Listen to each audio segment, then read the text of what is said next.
The last three forts were built by American armies.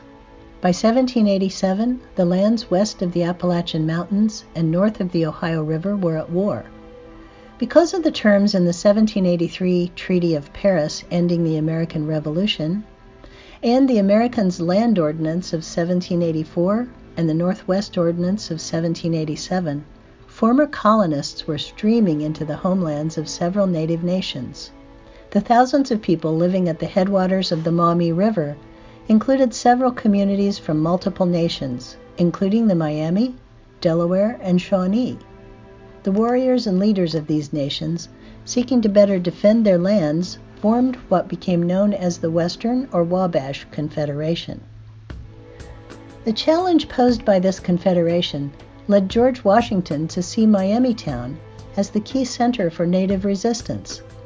That's why one of the first things Washington did as president was to send his army to do battle with the Native nations.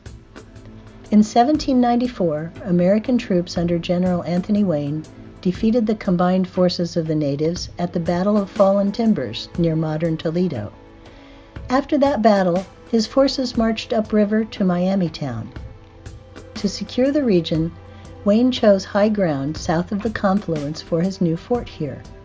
Wayne's fort took only a month to build and was only 250 feet square. Wayne quickly completed the first American fort on October 22, 1794. Today, the site is marked at the northwest corner of Berry and Clay Streets, the Hall Cinema Center building. That first American fort quickly became obviously not big enough and lasted only 6 years. The third American commandant, Thomas Hunt, built a new and larger fort a short distance closer to the rivers, about where Fort Wayne's No. 1 fire station is now. It was this fort that was besieged by an Indian force of mostly Potawatomis during the War of 1812. Once the siege was lifted by General William Henry Harrison, Major John Whistler built the last fort on the same site as the Hunt Fort. It was only occupied for 3 years before being abandoned as not strategic in 1819. Remnants of that fifth fort existed through 1852.